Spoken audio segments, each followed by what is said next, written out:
Hi, now let's discuss count triplets question of CodeChef 156 contest. In the question, it is stated that we are given an array of size n, and we need to count the triplets. Count triplets like I, j, and k. We have two conditions here. Those are I and j and k should lie in the array indices. And the second condition is ai minus ak more, that means the ith value of a minus kth value of a should be equivalent to I minus j plus j minus k. That means the indexes, if we take three indexes from an array, this condition should satisfy in the array.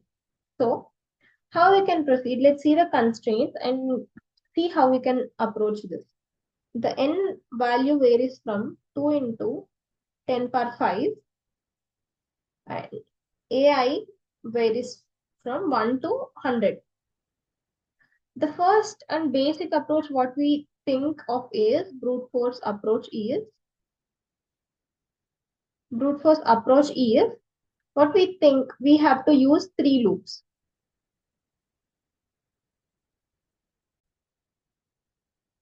We can use three loops. One is for I, one is for j, one is for k. But if we observe, the constraints are till 10 power 5. That means we can't use this approach.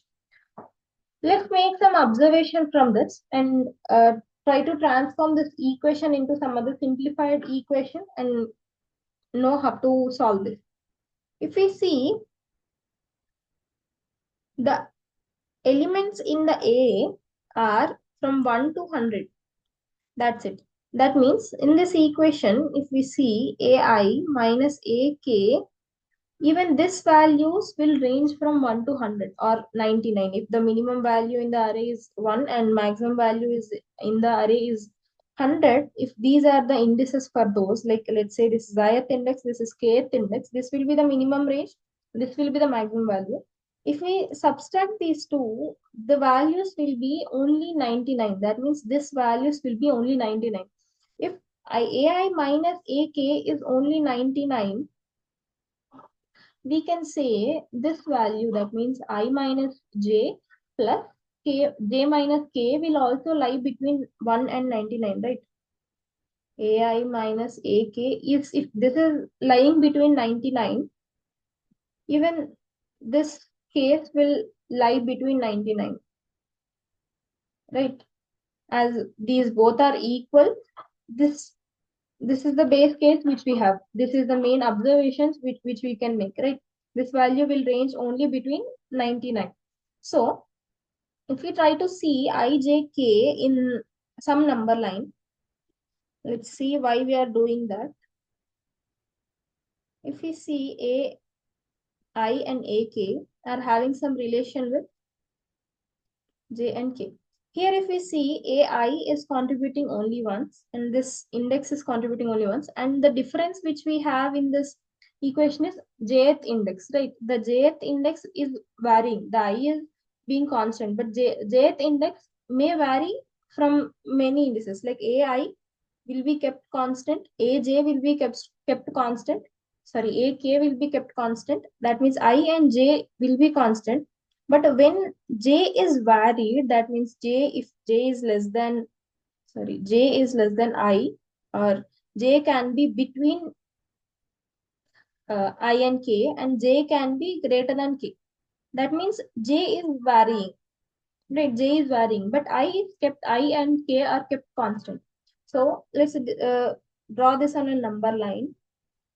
If this is the case, if we say I is present, and here if we say our k is present, what can be our j values? As we discussed here, j can lie here, j can also lie here, and j can lie here, right? J can lie here. In these three places, j will be present. So if we see, if j is lying in this range, j is lying in this range, what will be the value? If j is in this range, what can we conclude? I minus k will be the range of j. That means j will be greater than or equal to minimum of I comma k. That means which is minimum. In this case, we draw the I on the left side, so this will be the minimum. But in always that won't be the case. If k is minimum, we have to take the minimum value, and j will be less than or equal to maximum of I comma k. Right? This is less than this point. So it should be greater than this particular point and less than this particular point. So we can say that if that is happening, the j value will be moved out and this will be the case. Now, if we see, if we have on the left side, we can say I minus k is remaining constant. That means this value is remaining constant. But what is changing here? For I, j is contributing some difference, and for k also j is contributing some difference. That means if we take this difference, this particular difference, that means from here to here, it's having two times, right? It's repeating two times. That is for I once it is repeating, for k once it is repeating. So from here to here it is I minus, sorry, this absolute value of I minus k, the difference is that much. And from here to here, if we see, that is two times of some difference. Let's calculate what the difference is, what the difference between here is. That is 2 into difference, right? If we see here, even on the right side, we can make the same observation, right? Mod of I minus k into 2 into difference.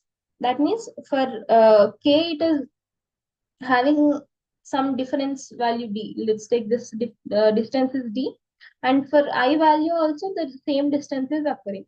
So we can make this conclusion. So on the left side or on the right side, we have the same thing. If we see, if we do 0 here, that means if difference is 0, we can make this formula as I minus k modulo value into 2 into this difference. What is this d? We are talking about this d, but what is this d? This d is, this d can lie between this range, right? What is this range? That d can lie between, the d is here, right? The d, how we can define that d? J minus nearest point to j. That means if in on the right case, as we took k here, what is the j value? J minus the d will be k value, right? Here the nearest point is k, so this will be j minus k. That means obviously maximum value of I comma k. And in this case, the d value would be j minus again nearest point of that value. What is the nearest value here? As we took minimum value of I comma k. This will be the j minus minimum value of I comma k, and here it will be the j minus maximum value of I comma k, that is j d value. Then what we can make here is, if ai minus ak is equals to I minus k plus 2 into d. What we did this equation, what we use this equation and bought some equation like this, right? So I'm writing the same equation. Instead of writing two j's, we are finding the relation between that j, I, k, and we are writing this value. Now what will happen if we see here I, k, and here I, k are constant. So can we bring this to this side? If we do that, minus I minus k 2 into d. This will be the equation, right? What will this d happen? That will be always between, this d can be always between 0 and n, right? So d will be always, d is always positive. That means d will always be positive. If we take this difference, that should be always positive, and d should be always an integer. as that is lying between I and, sorry, 0 and n, this will be always integer, and that will be always positive. And if we try to make what is j value will be minimum of I comma k minus d, right? Here we discussed it here. What will be the j value? Here if we see, we wrote d is equals to j minus max of I minus k, right? So if we want j value, what we can do? We can do in this way, right? Here, let me write that also. Maximum of I comma j plus d, right? Here it would be plus d. Here it would be plus d. Here it would be minus d, right? If we observe this j value, this will be greater than or equal to 0. That means minimum of I comma k minus d will be always greater than or equal to 0. That means it should lie between 1 and n, right? The index will lie always between 1 and, this is the case. Here it will be greater than or equal to n. And this is the case. So it will be n minus 1. Obviously, we have only n minus 1 indices, so that will be n minus 1. So if we see this, our answer will be contributed as absolute value of I minus k plus 1. Why is this happening is, if we encounter one j value here, that is a valid index, right? If we encounter a value where, if we find this case, where is this case? If we find this case, we got the d value. And after getting the d value, we are computing j value from that d value, right? So if we see what, if j is valid, that means if j lies between these two values, that means after calculating d and j, if that j lies between 0 and n minus 1, we'll add one answer, right? One to our answer. And absolute value of n minus k is because if the values are between I and k, if the values are between I and k, we have to add that many particular values, right? J minus I values. Here, if we see in this range, if we see, we can contribute k minus I plus 1 values. That many indices we are having in between, so we can contribute that many. Let's say if you think if k and I are equal, that means on the left or on the right, this will be 0. So this will contribute to 0 and we'll have only one value. That means in the left part, if we see in the left part, if we can contribute only one j, that means if one particular index is satisfied, we can contribute only one j. But between I and k, we can contribute that many indices. That means every index is valid because d would become 0. So for 0 value, this values will be always lying between I and k. So we can contribute that many values. If this becomes modulo value of I comma j, I minus j becomes 0, we'll contribute 0 for that. Let's see the pseudocode for this. First, I'm taking a loop for I from 0 to n, that is n minus 1. And next loop I'm taking directly k because I'm directly trying to calculate this value, this formula. So I'm directly trying to take k, and this will be maximum of 0 comma I minus 100. Why I'm taking 100 here? We already discussed the values will lie from 1 to 99 itself. So I'm taking I minus 100 here. That means from that many previous indices we are taking. And why maximum here? If I do I minus 100, sometimes it may go beyond 0. That means it may go to negative values. So to avoid negative values, I'm starting it from 0. And this will end till minimum of n minus 1 comma I plus 100. That means I'm going 100 elements to the right of I, and I'm making sure that I plus 100 will not exceed our array index value. And I'm taking I k plus plus. If we see here, what we are doing, first what we did, we are trying to calculating the difference, right? D. We are trying to calculate D. What is that D value? Absolute value of AI minus AK minus absolute value of I minus K. We are first calculating D. After that, we are checking whether difference is less than 0, or difference modulo 2 is equals to 1. Let's continue this.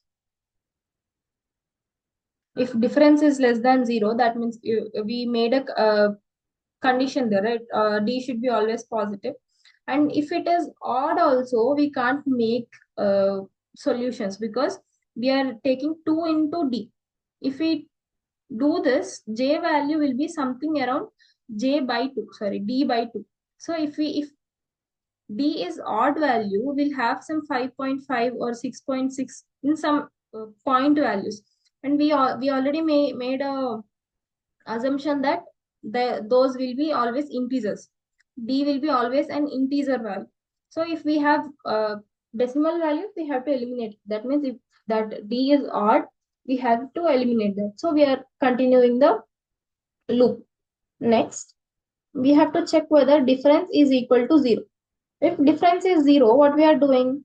If difference is 0, that means the J is lying between, this is a J point, right? If this difference is 0, that J is lying between the I and K. So we have to consider this formula. This formula. This would be absolute of I minus K plus 1, right? That means in the case K minus I plus 1, we discussed it before, right? That many values will be contributed there.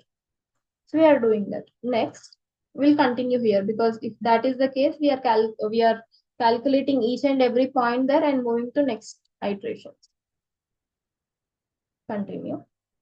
After this, we have to check whether J is between 0 and n minus 1, right? J is between 0 and n minus 1. So how we can do that? How J value we are getting? Minimum of I comma J minus D by 2, right? If I do D by 2 and minimum of I comma J, I'm getting J value. So if this is greater than or equal to 2, sorry, 0, I'm doing answer plus is equals to 1. That means only 1 point I'm adding. And if